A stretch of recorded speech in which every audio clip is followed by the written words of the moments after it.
Hello friends, welcome back to my channel. तो friends, पिछले video में हमने देखा था कि किसी भी बॉडी पे जब कोई फोर्स एक्ट करता है तो उसमें कितना डिफॉर्मेशन होगा, है ना। उसका हमने फार्मूला भी डिराइव किया था, एक एग्जांपल को सॉल्व करके भी हम लोगों ने कॉन्सेप्ट क्लियर किया था, ठीक है। लेकिन वहाँ पे बात थी सिंगल फोर्स की, आइदर वो टेंसाइल या कॉम्प्रेसिव, बट सिंगल फोर्स, है ना। अभी हम लोग जो देख रहे हैं वो क्या है, एक एग्जांपल के जरिए एक्चुअली इसको समझेंगे कि जब किसी बॉडी पे number of forces means more than one force जब काम करेगा तो उसमें कितना डिफॉर्मेशन होगा। तो नंबर ऑफ फोर्सेस मींस क्या हुआ, वो या तो टेंसाइल भी हो सकता है या कॉम्प्रेसिव भी हो सकता है। तो उसको हम लोग पूरी तरह से एग्जाम्पल के जरिए एकदम क्लियर करेंगे। तो अभी जो हम लोग एग्जाम्पल सॉल्व करेंगे वो क्या है, पूरी तरह से टेंसाइल फोर्स बेस्ड है। नेक्स्ट वीडियो में हम लोग उसको कॉम्प्रेसिव पे भी देखेंगे। तो आइए शुरू करते हैं। तो सबसे पहले क्या है, ये दिया हुआ है, a steel bar of 600 mm square cross sectional area is carrying loads as shown below figure. ये फिगर जो आप देख रहे हैं ये बार है हमारा, है ना। इसका क्रॉस सेक्शन एरिया दिया हुआ है 600 mm स्क्वायर। तो एक चीज़ और यहाँ पर समझने वाली बात है कि इस एग्जाम्पल में हम लोग देख रहे हैं कि ये जो बार है, भले इसमें फोर्स अलग अलग एक्ट हो रहा है, लेकिन क्या है कि सभी का क्रॉस सेक्शनल एरिया कॉमन है, यानी कि क्रॉस सेक्शनल एरिया जो है हमारा वो सेम है 600 mm स्क्वायर। आगे एग्जांपल्स में हम और भी देखेंगे जिसमें कि वेरिंग क्रॉस सेक्शंस होगा, यानी क्रॉस सेक्शन एरिया अलग अलग होगा। तो इसको सॉल्व करने का तरीका क्या है वो देखिए, बहुत ही अच्छे से, बहुत ही डिटेल में मैं बताऊंगा, एकदम ईजिली, बहुत अच्छे से समझ में आएगा। देखते रहिए, वीडियो के अंत तक बने रहिए। तो सबसे पहले क्या है कि देखिए, एक बार हमारा ABCD है ना, इसमें दिया हुआ है क्या, 90 किलो न्यूटन। इधर ये टेंसाइल फोर्स इस डायरेक्शन में लग रहा है, इधर 40 किलो न्यूटन है, यहाँ पे 30 किलो न्यूटन है, 20 किलो न्यूटन है। तो ये दिया हुआ है, सब लेंथ दिया हुआ डिफरेंट टाइप्स।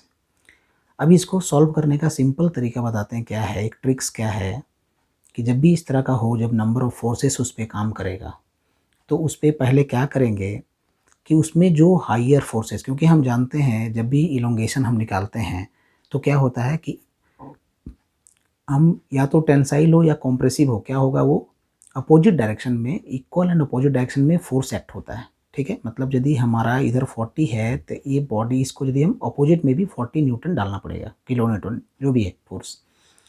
तो इसको सॉल्व करने का सिंपल तरीका क्या है कि इसमें से जो हायर रहेगा, जैसे 20, 30, 40 है ना, उसको पहले हम कंसिडर करेंगे। तो देखिए ये क्या है, ये 40 किलो न्यूटन है ना।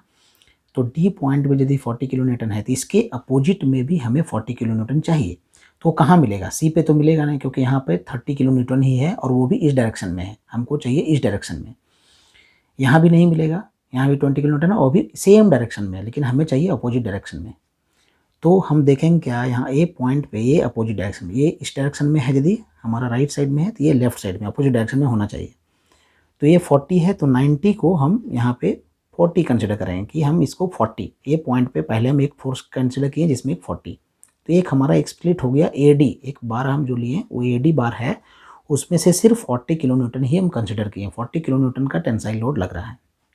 अब नेक्स्ट आती है, सोचिए यहाँ पे हम 90 किलो न्यूटन में 40 किलो न्यूटन को हम पहले से कंसिडर कर लिए, तो अब क्या बचा है, यहाँ पर 50 किलो न्यूटन बच गया है।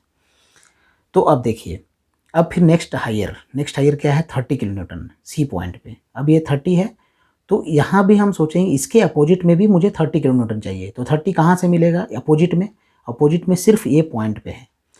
तो ए पॉइंट पे 40 तो पहले से खर्च हो चुका है, अब 90 मतलब 50 बचा हुआ है। 50 में अब हम 30 यहाँ पे बनाएंगे, तो सी पॉइंट पे एक 30 किलो न्यूटन और इस ए पॉइंट पे भी 30 न्यूटन, यानी एक जो है AC बन गया हमारा 30 किलो न्यूटन टेंसाइल लोड वाला बार, ठीक है। अब देखिए ये 90 में 40 चला गया, 30 चला गया, 70 चला गया, तो अब बच गया 20 किलो न्यूटन। तो अब जो 20 किलो न्यूटन है क्या है, यहाँ पे देखिए बी पॉइंट पे हमारा 20 किलो न्यूटन का इस राइट डायरेक्शन में एक फोर्स लग रहा है, और यहाँ पे हमारा जो पहले से ए पे जो 20 बचा हुआ था ये लेफ्ट डायरेक्शन में, यानी कि ये बिल्कुल मैच कर रहा है, अपोजिट डायरेक्शन में force equal and opposite direction में टेंसाइल फोर्स लग रहा है। तो 20 किलो न्यूटन, यानी कि इस फोर्स को हम सिंप्लीफिकेशन के लिए कैसे सॉल्व करेंगे, तो उसका तरीका क्या है, आप इसको स्प्लिट कर दीजिए, है ना, बिल्कुल। तो अभी AD एक हो गया, AC हो गया और AB, ये तीनों में हम स्प्लिट कर दिए।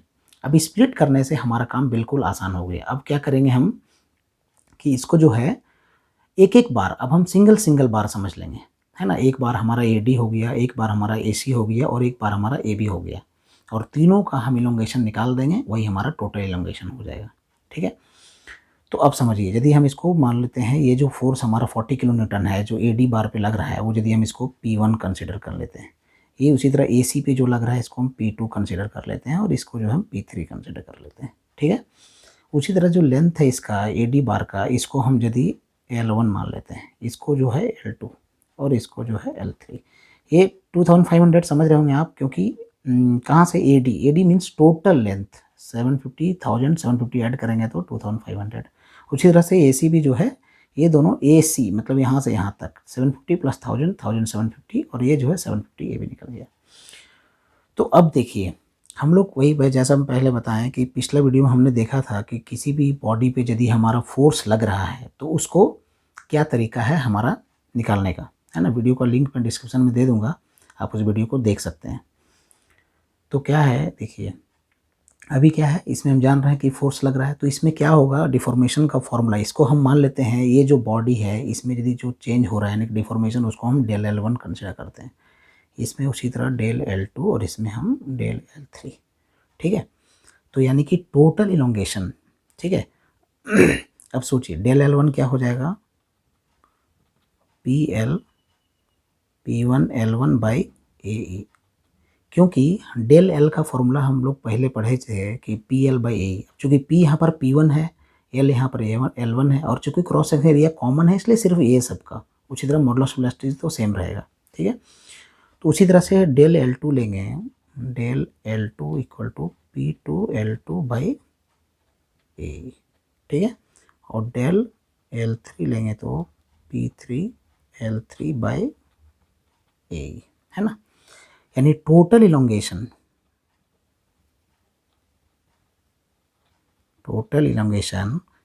ये कैसे निकलेगा हमारा, simple, del L equal to del L1 plus del L2 plus del L3, ये हमारा निकल जाएगा, है ना। इसको आप सॉल्व कर दीजिए, तो डेल L1 क्या हो गया, P1 L1 बाई AE, ये हो गया P2 L2 बाई AE, और ये हो गया P3 L3 बाई AE। ठीक है, अब सब में कॉमन क्या है, 1 बाई AE कॉमन है, P1 L1 plus P2 L2 plus P3 L3, है ना। तो अब इसमें क्या है कि एरिया क्या है दिया है हमारा 600 mm स्क्वायर, 1 बाई 600 इंटू ई का वैल्यू कितना दिया हुआ है, 200 गीगापास्कल।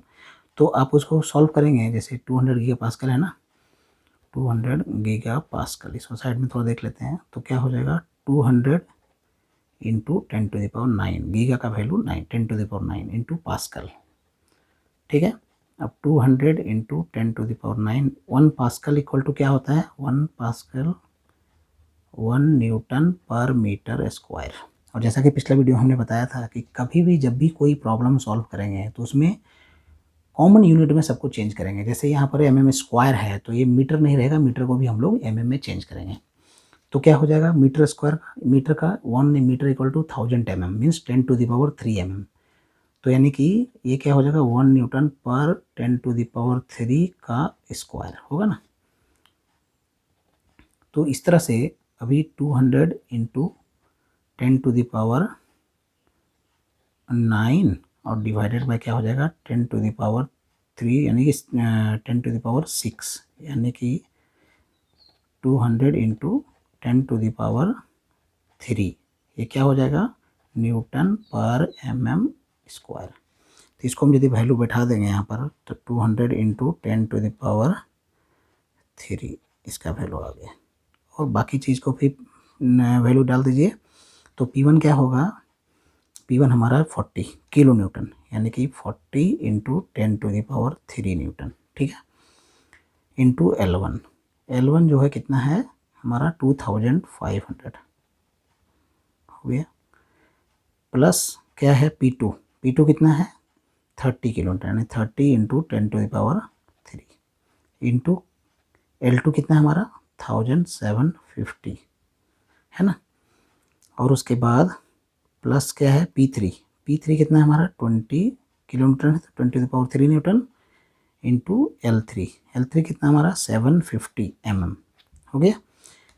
तो अब जब आप पूरा को सॉल्व करेंगे तो 1/600 इंटू 200 इंटू 10⁻³ और यहाँ पर 10⁻, सिंपल यदि 3 कॉमन ले लीजिए